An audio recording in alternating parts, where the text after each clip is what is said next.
Boneworks is probably the most ambitious VR game released due to the cutting-edge way it maps the real player body into a physically simulated presence in the virtual environment. Obviously, a task of this magnitude to a small studio most likely will be an uphill struggle, and even though a lot has been done already, clearly a lot can still be improved.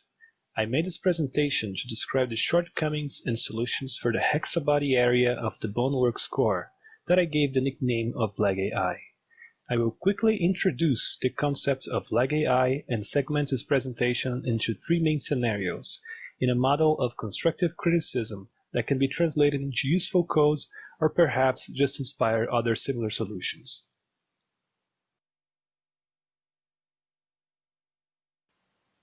So, what would be lag artificial intelligence? Think of the player body inside VR as a robot. The upper part of the body is more akin to mapping as close as possible to the actual player body motion, like the Microsoft Kinect does. While the lower part of the body is more close to a partially independent robot that you can tell it what you want by using a simple inputs like the analog stick and some buttons.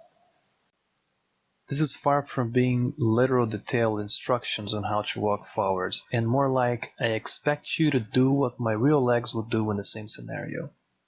So, given this concept, the improved jump mechanic would be contained within this scope, and the presentation itself would just expand it to cover more scenarios. This presentation covers three main scenarios: the micro jump, the mini jump, and the anchor mode. The micro jump. For this problem, think of this obstacle in a picture as the real-world example to the scenarios that will follow. The challenge is to rework a part of the behavior of the hexabody to allow players to traverse this obstacle with the same motion feedback they would expect with their real legs. A problem that is shown really early is that the hexabody without special treatment does behave more like a car wheel instead of legs in this task. This is an example of the current implementation outputs when trying to walk over a similar obstacle in game.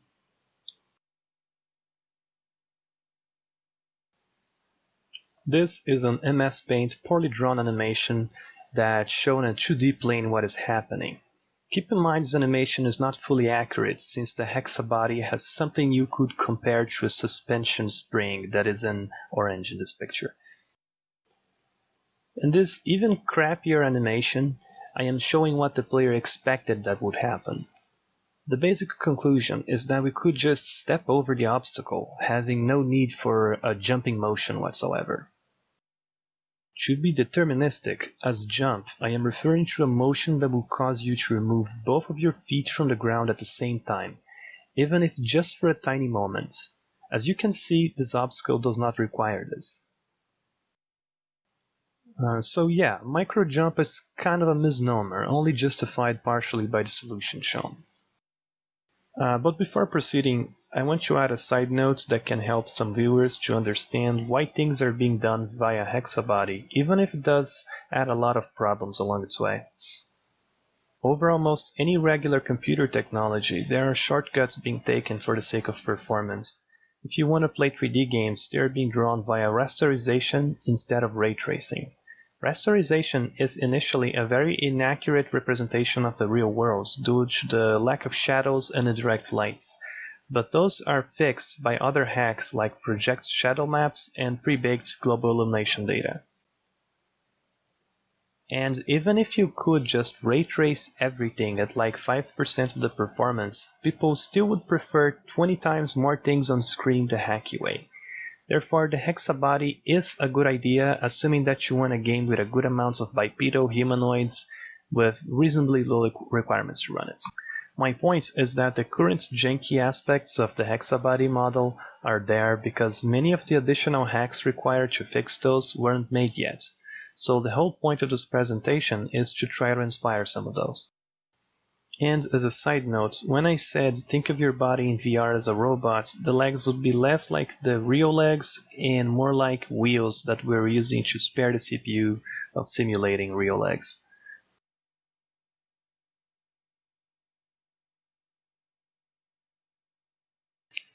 Okay, so back to the microjump idea that was being described.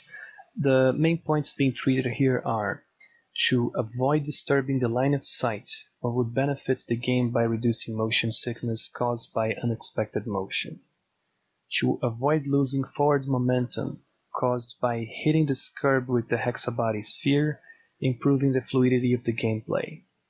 And the target solution represented by this mock target animation suggests some movements close to hovering over the obstacle, in a motion that the body midsection does not jump, but instead the leg spring voluntarily contracts to avoid the undesired collision. And this demands some sort of future planning in the navigation, because we really need to choose to jump over the obstacle before we touch the said obstacle, taking into account aspects like the curved forward momentum, the height and length to be traversed, the lift-off point of this microjump, and its desired landing spot. I came with a sketch of a system that would be fairly cheap to run, and it would generate procedural navigational waypoints to create a really rough but accurate enough planning parameters of those microjumps. The base idea is to use basic probes to query the physics engine about the ground height at specific points, periodically, like for each frame of the renderer, and for each sample always ahead in time of the current player position. The probes themselves are fairly straightforward. They could be spheres for accuracy or just point-based hit scan tests to verify the ground height. The position to query takes into account the player X rotation, X and Z position, and using the X rotational speed and current momentum to predict a fairly accurate future player position, likely full seconds into future. And from this coordinates testing at a horizontal plane from waistline height moving downwards to something like half a meter below the feet height to have some detection for holes in the path. Those samples then would be scrutinized by a very simple algorithm that would look for bumps through a basic linear interpolation to each sample between both of its neighbors and generate subsamples in case of a disturbance in the terrain is found. So step by step, a microjump detection would go like this. Create one sample periodically in the future predicted player position. This sample is above the rest, breaking the flat continuity. For each sample collected, check if there is a height continuity in linear fashion, like drawing a 3D line and checking if the middle sample is part of it, and hopefully returning false if there is a bump in the terrain.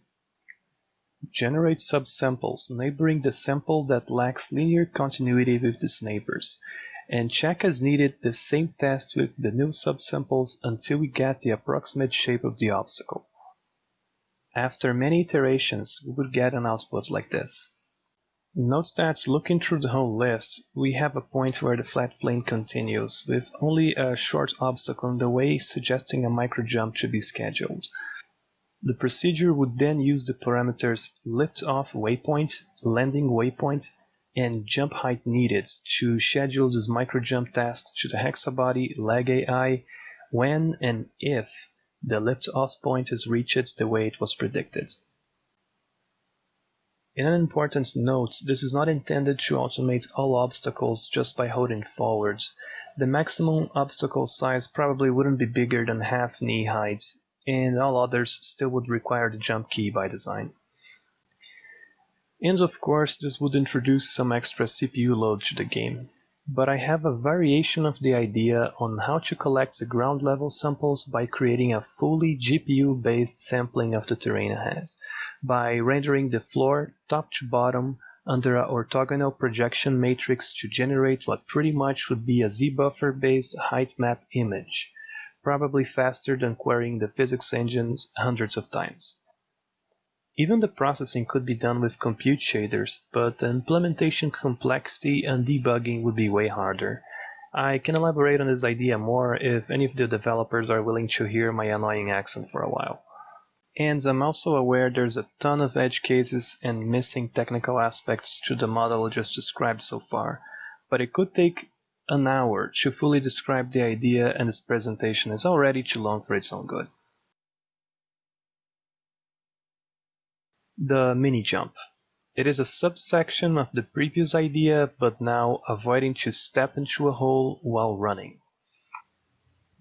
One kind of silly but valid question to ask is, why drag the hexabody sphere over the ground if running in real life requires touching the ground only periodically?